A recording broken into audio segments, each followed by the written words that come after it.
참 고마우신 예수님, 오늘 이 아침에도 감사를 드립니다. 우리가 자고, 일어나고, 살아가고, 숨 쉬는 것 모든 것이 다 주님의 은혜임을 다시 한번 고백드리며 감사드리며, 오늘도 저희가 교회라는 정체성을 가지고 세상에서 무엇을 나타내며 어떻게 살아야 할지를 혼동하지 않고 그것을 명확하게 드러내며 표대를 향하여 확실하게 달려갈 수 있는 저희 모두가 다 되게 하여 주시옵소서. 내가 누구이며 어떤 사람인지를 늘 기억하며 그 주님의 부르심에 합당한 삶을 살아갈 수 있도록 성령님 오늘도 용기와 굳센 믿음을 다하여 주시옵소서. 예수님 저희의 길을 지도하시고 인도하여 주시옵소서. 시험에 들지 않도록 순간순간 저희들의 마음을 지켜 주시옵소서. 예수님의 이름으로 기도드립니다. 아멘. 안녕하십니까 선한제자교회 성도 여러분, 2023년 9월 18일 월요일 아침이 밝아오고 있습니다. 자, 이제 오늘 6번째 이야기 마지막 시간입니다. 전체 정리하고 마무리하는 시간인데, 세상의 지혜, 하나님의 지혜. 오늘 제목하고 6번째 이야기 제목과 똑같죠. 지난 시간 우리 묵상했던 고린도전서 2장 14절부터 16절까지 다시 한번 보면서 6번째 이야기 전체 마무리하고 묵상과 적용을 해보도록 하겠습니다.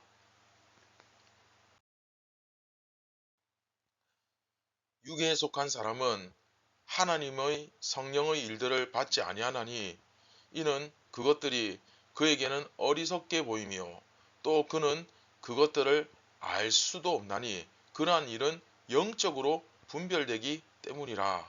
신령한 자는 모든 것을 판단하나 자기는 아무에게도 판단을 받지 아니하느니라.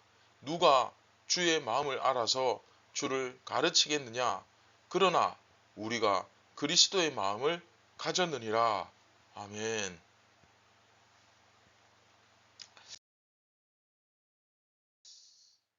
네, 우리가 6번째 이야기를 시작하면서 제일 처음에 이 시대의 통치자와 하나님을 비교하면서 온전한 자들이란 성숙한 자들, 주님의 교훈을 받아 잘 훈련되고 양육받아서 성숙한 그리스도인들을 온전한 자들이라고 하는데, 이 성숙하지 못한 사람들이 생각하는 지혜는 기껏해야 세상의 지혜, 그 당시에 그 소피스트들의 지혜, 철학, 그 정도죠.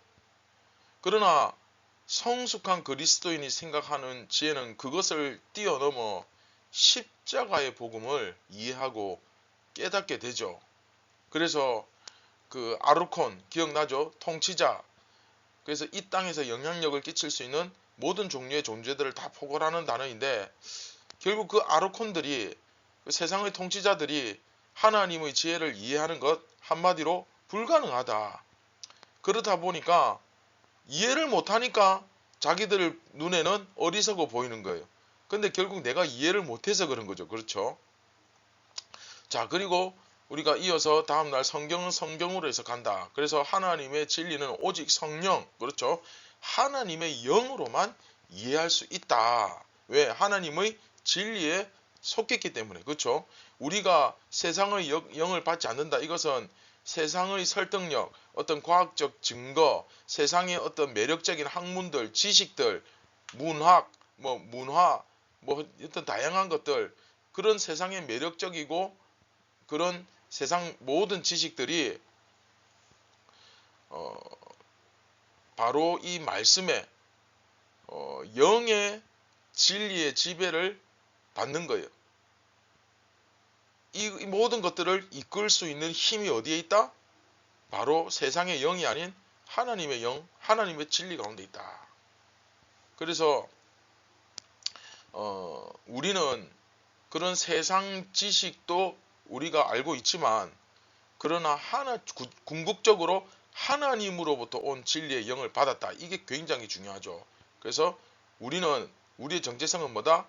세상의 논리 아닙니다. 자꾸 교회에 와가지고 세상의 잣대를 가지고 세상의 논리를 가지고 이야기하는데 그거 굉장히 위험합니다. 하나님의 논리, 하나님의 이끄심을 우리는 따릅니다. 그리고 또 말씀드렸죠. 그 푸시키코스, 푸뉴마티코스, 그렇죠? 푸시키코스, 육에 속한 사람. 이제 여기서 중요한 게 이제 육에 속한 사람, 그 다음에 그 푸뉴마티코스, 그 신령한 자, 그렇죠? 영에 속한 사람. 이제 이거 설명하면서 결국은 세상 진리, 그렇죠? 육에 속한 진리와 영에 속한 진리, 이 두 가지를 다 가지고 있다 그랬어요. 그리고 궁극적으로 영에 속한 진리를 가진 사람은 그 안에 육에 속한 진리도 다 기본적으로 들어가 있죠. 왜냐하면 육에 속한 진리 위에 영에 속한 진리가 있기 때문에 다 포함입니다. 합집합이. 그러니까 그 안에 그 영에 속한 진리 안에 세상의 진리도 포함되어 있는 겁니다. 이 개념을 잘 이해하셔야 돼요. 그래서 예수는 잘 믿는데 뭐 말씀은 잘 아는데 이 사람 매너가 없다, 교양이 없다, 인격적으로 문제가 있다, 이 말 안 되는 거예요. 왜냐하면 내가 말씀을 깨달으면, 그렇죠, 내가 성경에서 굳이 이렇게 행동해라, 3인 이상 모일 때는 행동을 이렇게 해라, 이런 예의를 갖춰야 된다, 이런 거 굳이 설명 안 해도 우리 그리스도인 자체가 다른 사람들에게 그들에게 화평을 주고 복음을 전하고 그리고 예수님을 나타내는 존재이기 때문에 우리가 조금만 생각을 해보면 우리의 행동들, 우리의 말 하나, 우리의 어떤 작은 배려들이 안 나타날 수가 없죠. 변하지 않을 수가 없습니다. 내 기본적인 연약함, 내 성격, 내 기질을 갖고 있으면서도 그런 부분들이 또 변화되는 거예요. 그렇죠?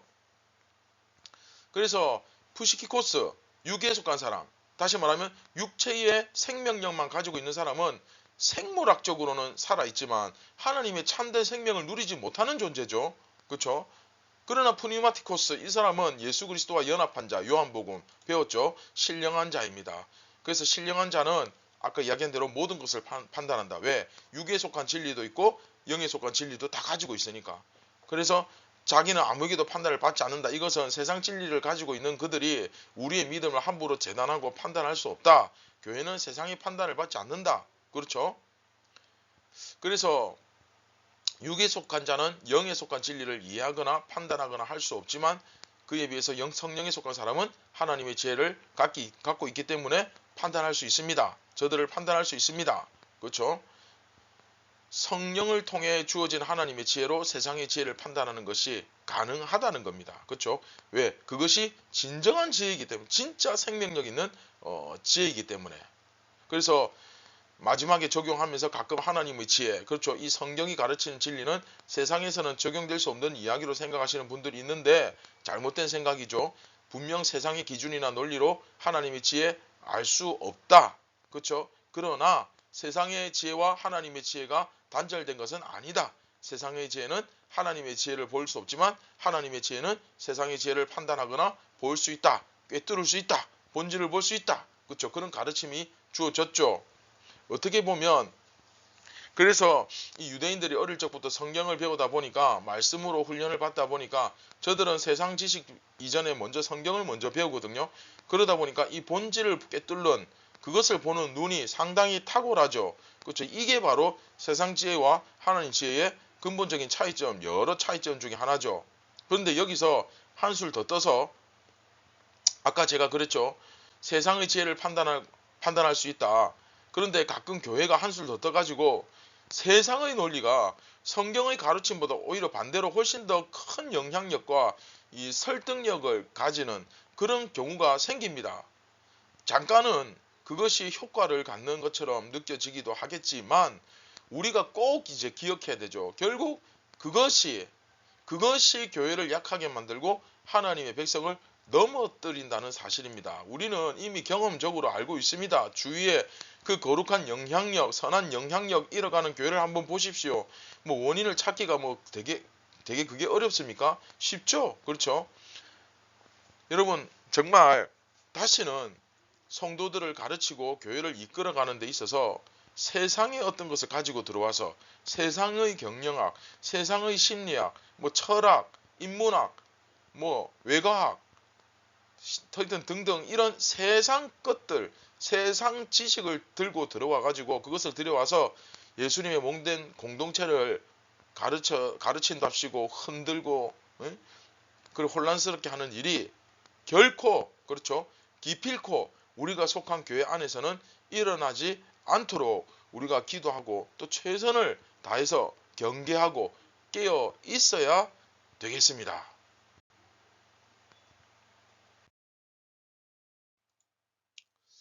자, 이번 이야기를 우리가 한번 묵상과 적용을 하기 전에 우리가 배운 요한복음을 가지고 한번 적용해 봤으면 좋겠습니다.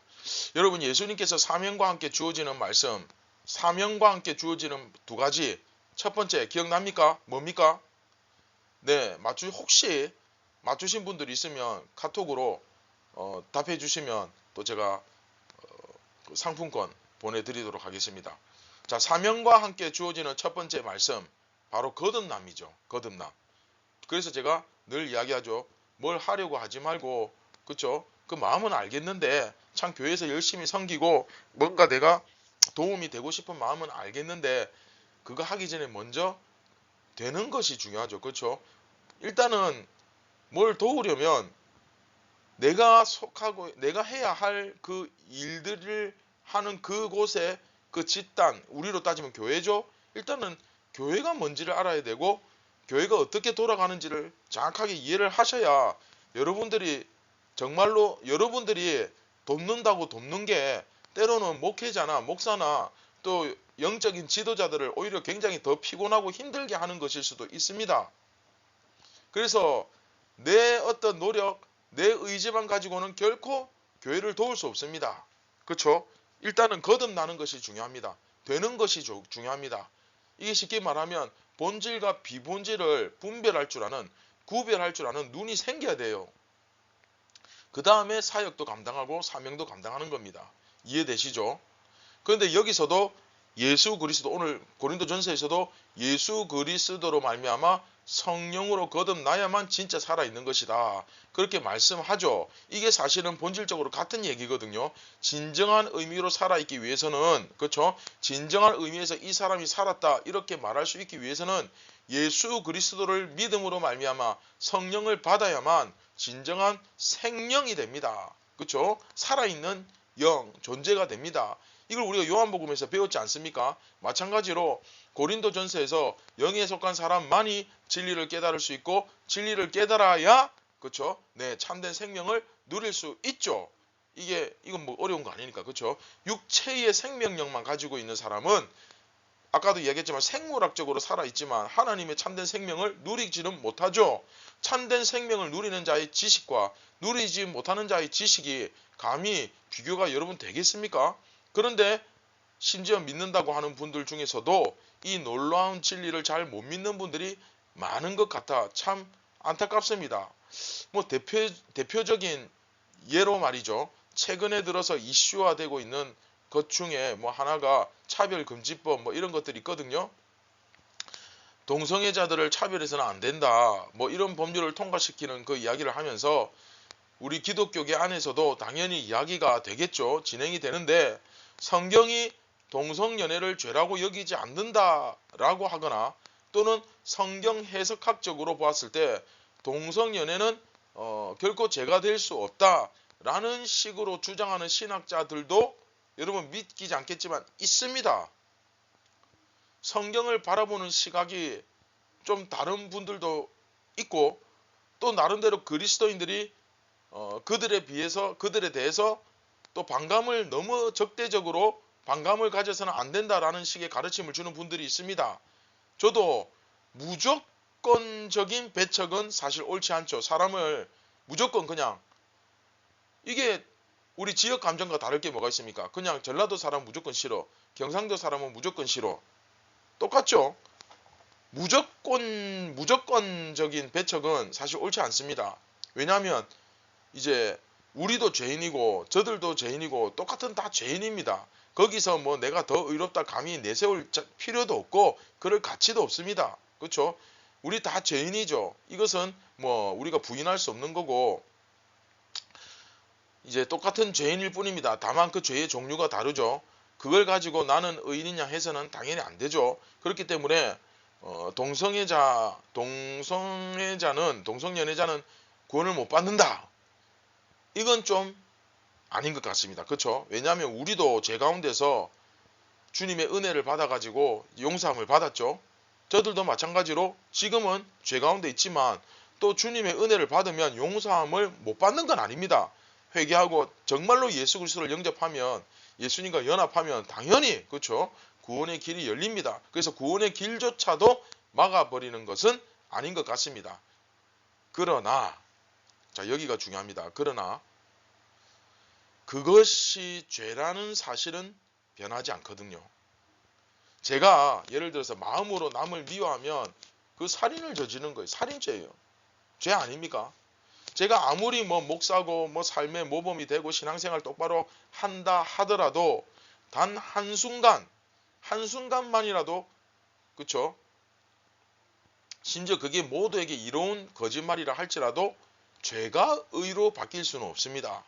그래서 레위기에서도 정말 가난하고 어려워서 그래서 짐승의 사체를 손을 대거나 먹으면 안 되잖아요. 그런데 이렇게 가다 보니까 어떻게 하다 짐승이 가다 길가에 죽어 있는 거예요. 그래서 그 죽은 고기, 사체의 고기를 먹었어요. 그러면 이제 뭐 하도 가난하고 어렵다 보니까 먹는 것까지는 이해합니다. 그러나 부정해지는 건 부인할 수 없어요. 그래서 먹고 나서 정결례 의식을 행해라. 그래서 깨끗함을 받아라. 그렇게 말씀하죠. 그래서 이해는 하더라도 그렇다고 죄가 없어지거나 죄가 아니라는 식의 그렇죠. 근데 최근에 들어서는 그게 죄가 아니라는 식의 성경 해석을 시도하는 분들이 상당히 눈에 띌 정도로 생긴 것 같습니다. 마치 우리가 지금 돼지고기, 삼겹살, 목살 생각만 해도 또 구미가 당기죠. 오늘 저녁에는 또 삼겹살을 구워 먹어야 될 것 같은데 자, 그 삼겹살 구워 먹는 게 죄는 아니잖아요. 그죠? 그런데 구약 성경에서는 돼지고기 못 먹게 되어 있는데 너희들 돼지고기 먹고 순대 먹고 뭐 오징어 먹고 하는 거 죄 아니냐? 그런 것처럼 동성연애도 죄 아니다. 이런 식으로 설명하시는 분들이 여러분 웃을지 모르지만 정말 있습니다. 이게 굉장히 진지합니다. 나름대로의 막 주장을 열심히 합니다. 그래서 저도 한번 들어보면 근데 결국 들어보면 설득력은 없습니다. 그냥 억지로 그냥 끼워 맞추는 것 같아요. 성경은 여러분 명확하게 그것이 범죄라고 말하고 있고 구약 성경에서 그것을 그렇게 규정한 이후에 예수님 시대에 와서 그것을 뭐 받아들였다. 그것은 이제 허용했다. 이제 할례를 받지 않아도 되는 것처럼 그것도 죄가 아니다. 이런 식으로 갖다 붙인 접근 성경에 없습니다. 근거 없습니다. 오히려 여러분 바울이 쓴 로마서 같은 데 보면 그렇죠? 오히려 그것을 받아들이고 있다고 보기에는 어렵습니다. 전혀 근거 없습니다. 지금 우리가 현재 묵상하고 있는 고린도서도 보면 고린도전서도 뭐 곧 나오겠지만 마찬가지고요. 그런데 해석을 위한 정말 순수한 해석을 위한 해석이 아니라 단지 그것을 받아들이기 위해서 해석을 하다 보니까 성경도 설교를 할 때 말씀을 전할 때 어떤 내 의견을 설득시키기 위해서 내 의견이 옳다는 걸 주장하기 위해서 성경 말씀을 이용하는 경우는 사실 굉장히 나쁜 거죠. 그렇죠? 성경을 그런 식으로 이용해서는 안 되죠. 근데 이처럼 막 끼워 맞추다 보니까 성경을 막 비비 꼬아가지고 막 어떻게든 자기 주장을 한번 옳다고 말하고 싶어서 막 그렇게 끼워 맞추려고 하는 분들이 있는데 정말 이거 안 됩니다. 그러면서 거기서 무슨 소리를 하느냐 하면 주장하는 게 뭐냐면 그들은 날 때부터 그렇다라는 식의 어떤 생물학적 지식이라든지 또는 어떤 뭐 의학적 지식이라든지 이런 것들이 막 제시되잖아요. 네. 그렇게 했을 때 사실은 그게 우리 신앙인들이 가져야 할 태도 전혀 아니죠. 그렇죠? 전혀 아닙니다. 무조건 하나님의 말씀이 최우선 되어야 되고 말씀이 뭐라고 규정하고 있는가에 대해서 일단은 우리가 항상 먼저 받아들일 준비가 되어 있어야 돼요. 생물학적으로 그것이 뭐 어떻고 천성적으로 태어날 때부터 그렇다 할지라도 여하튼 그것은 죄입니다. 죄가 바뀔 수는 없어요. 죄를 너무 그렇게 부정하지 여러분 않았으면 좋겠습니다. 우리 태어날 때부터 죄인이었던 것처럼 그것도 역시 죄인 것입니다. 그것을 부정하려고 하는 어떤 시도, 그렇죠? 또는 뭐 심리학, 생물학, 철학 이런 것들을 막 총동원해가지고 이런 거 사용해가지고 이리 끼워 맞추고 저리 끼워 맞추고 이런 식으로 어떻게든 해보려는 시도, 그런 것들은 그리스도인들로서 정말 해서는 안 될 짓이죠. 쉽게 말하면 이거 하면 망한다 할 때 그게 바로 오늘 이 얘기하는 거예요. 하나님의 말씀을 억지로 끼워 맞추기 식으로 이렇게 하는 거, 이거 그냥 내가 망하는 짓이라 생각하면 됩니다. 자, 우리 개인적인 삶을 한번 생각해 볼까요? 내가 정말 하나님의 말씀을 제대로 순종하지 못하고 있는데, 심지어 순종하지 못하는 데서 그치지 않고 그 말씀을 나름대로 내 어떤 현실을 합리화하는 도구로 쓰고 있지 않습니까? 이거 굉장히 위험합니다. 요즘 세상적 학문이나 어떤 내 주변 상황을 막 들이대면서, 그쵸? 그런 경우 굉장히 많죠. 지금 나는 이 나라의 상황이 이렇고 경제적으로 이렇고 저렇기 때문에 내가 살려면은 이 범죄를 저지를 수밖에 없다. 또는 내가 지금 경제적 상황이 너무 어렵고 이러이러한 이유 때문에 뭐 건강상의 이유로 그렇기 때문에 이 상황 속에서도 이런 어려움에 처할 수밖에 없기 때문에 나는 하나님의 말씀을 따를 수 없다. 이해해라. 뭐 이런 식으로 세상적 논리를 가지고 하나님의 말씀에 불순종하는 것을 정당화, 합리화하는 경우 꽤 많습니다. 이 부분에 대해서 오해가 생기지 않도록 사실 말씀드리고 싶은 분이 굉장히 많은데 오늘 시간 관계상 생략하도록 하겠습니다. 여하튼 결론은 그렇습니다. 이런 정당화시키고 합리화시키는 경우 끼워 맞추기식의 어떤 재단, 이것 전부 다 어리석은 것이고 하나님의 지혜를 따르지 않는 것입니다. 말씀을 맺도록 하겠습니다. 사랑하는 성도 여러분, 하나님의 지혜는 하나님의 지혜로서 온전하고 세상의 지식이나 지혜가 하나님의 지혜를 알 수 있다 없다? 네, 없다. 분명히 기억하셔야 돼요. 그러나 반대로 하나님의 지혜는 세상의 모든 지식에까지 그 팔을 뻗쳐서 그 모든 것을 다 아우를 수 있는 지혜다. 할렐루야.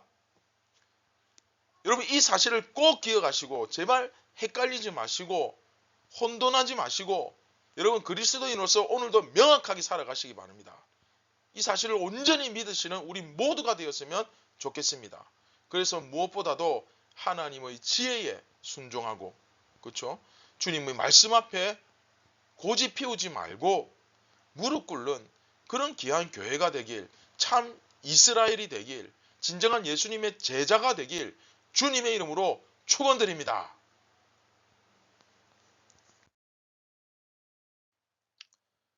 네, 말씀을 기억하시면서 우리 같이 기도하겠습니다. 참 좋으신 예수님, 고마우신 예수님, 오늘도 감사를 드리며 우리가 세상에서 어떻게 살아야 될지 성경은 명확하게 말씀해 줍니다.